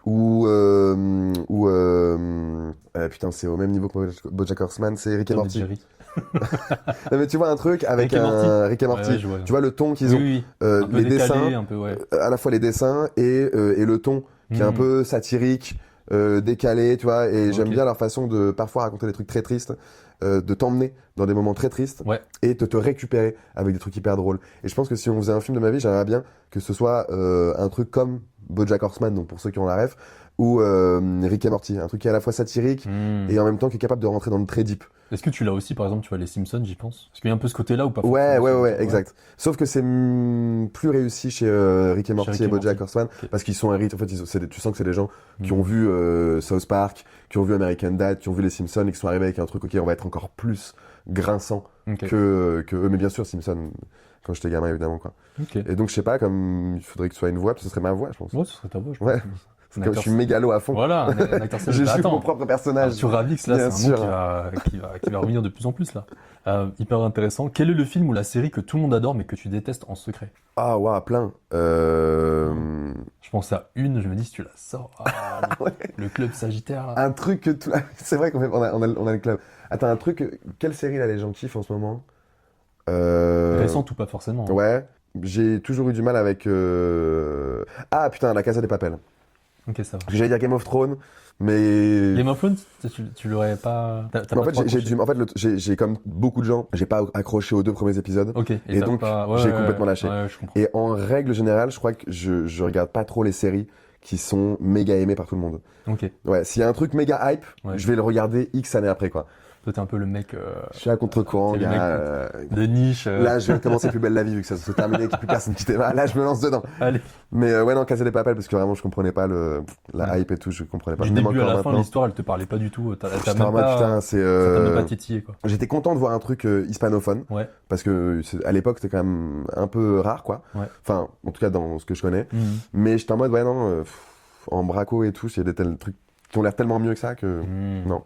Ok. J'entends. Tu pensais à quoi, toi, comme série? Game of Thrones. Ah, c'est à ça que tu pensais? Ouais. Ah, ok, d'accord, très bien. Bon, je l'ai un peu cité quand même. Ouais, bah oui, non, t'inquiète, c'est pas grave. On se parlera plus juste après.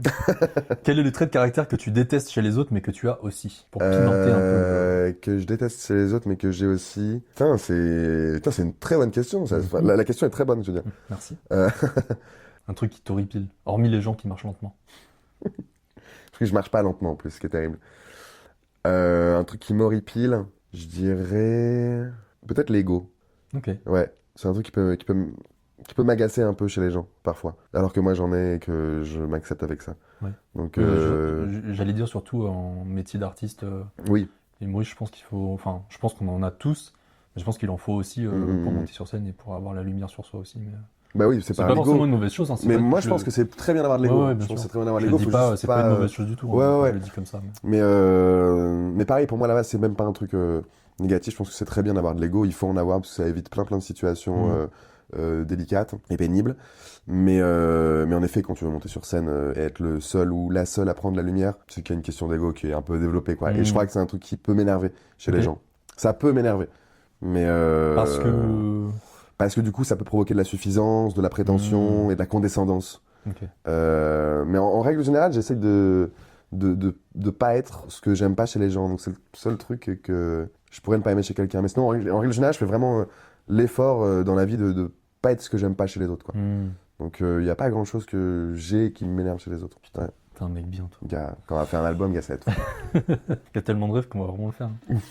Attention. Quelle est la pire excuse que tu aies inventée pour éviter une situation sociale? Pire Là, si tes potes écoutent, ils tombent sur le podcast un jour. Ouais. Non, mais mes potes... Là, t'es épinglé, là. Attends, j'ai dû inventer des trucs. C'est sûr, on l'a tous fait. Mais je cherche vraiment un truc. Putain, attends. Ah putain, c'est pas vraiment une situation, mais... de niche encore. C'était... Non, je voulais pas aller... C'était une époque où je travaillais beaucoup, c'était il y a très longtemps, c'est genre 2018-2019.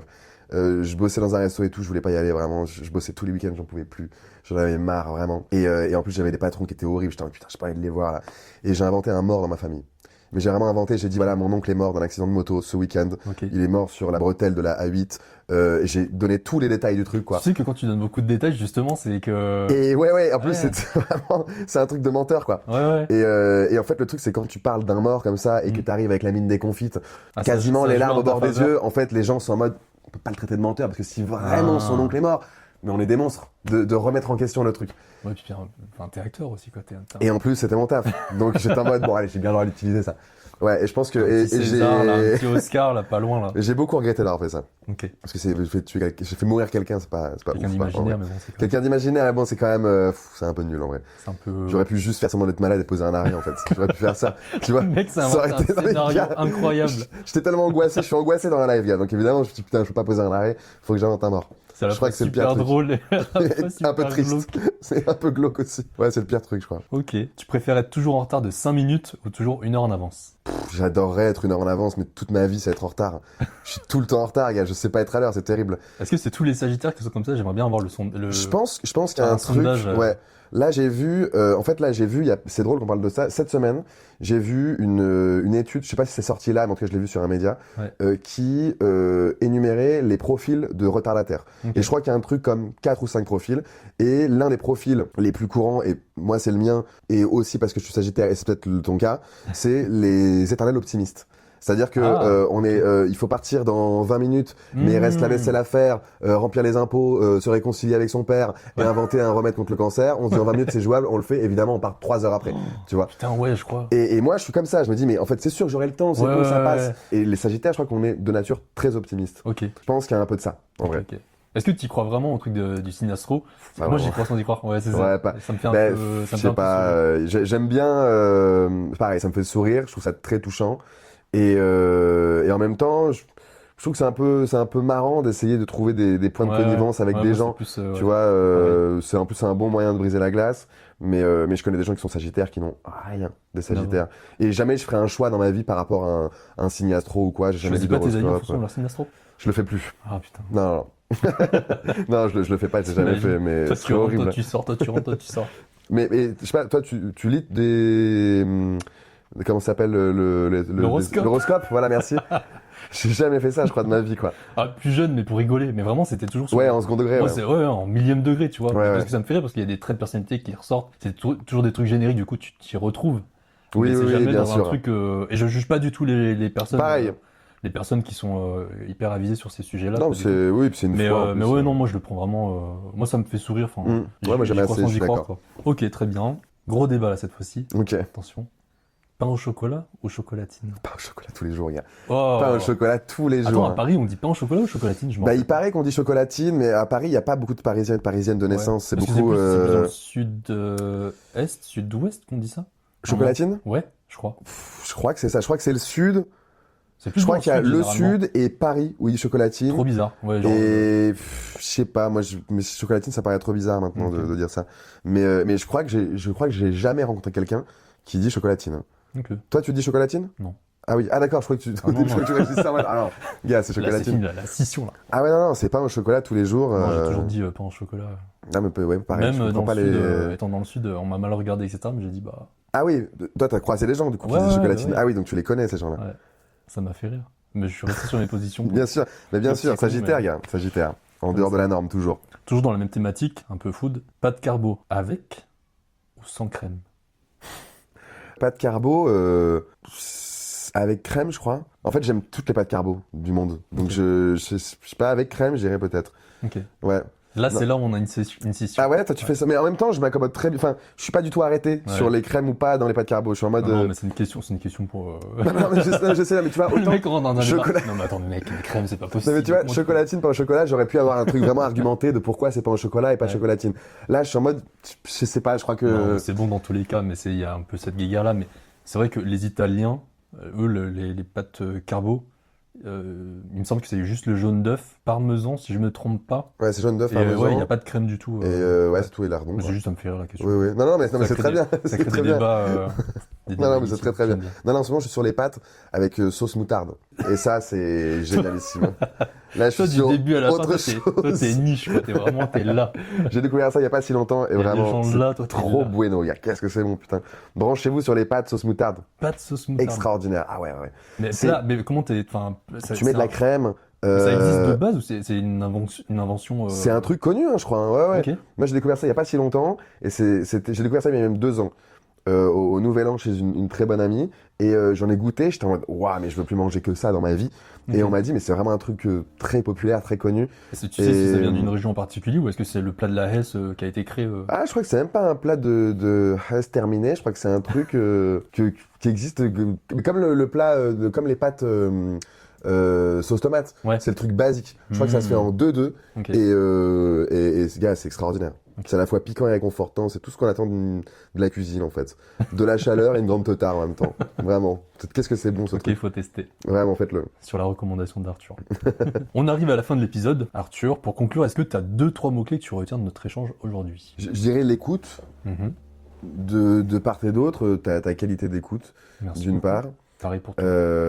Merci. Je dirais aussi la possibilité de s'exprimer sur peut-être des sujets qu'on n'aborde pas tant que ça à nos âges. Tu vois, je parle d'échec scolaire, je suis pas sûr d'en avoir beaucoup parlé depuis quelques années. Donc je dirais plutôt l'exotisme des sujets de discussion. Et puis les bienfaits de ça, parce que moi ça me fait plaisir et ça m'a fait du bien d'en parler. Et je crois que dans la vie, quand on fait les choses par envie et honnêtement, ça crée des cercles vertueux. Donc j'espère que ça créera des choses cool chez des gens qui tombent là-dessus et qui en avaient envie sans le savoir ou besoin sans le savoir. C'est le but. Je crois que c'est touché. Je crois que c'est atteint. Est-ce que justement pour les auditeurs, auditrices qui nous écoutent, tu as un dernier mot? Est-ce que tu as un conseil pour les gens qui ont envie de se lancer dans un projet, une relation ou qui n'osent pas, par peur d'échec justement, pour rebondir à l'échec scolaire? Ouais, moi je leur dirais je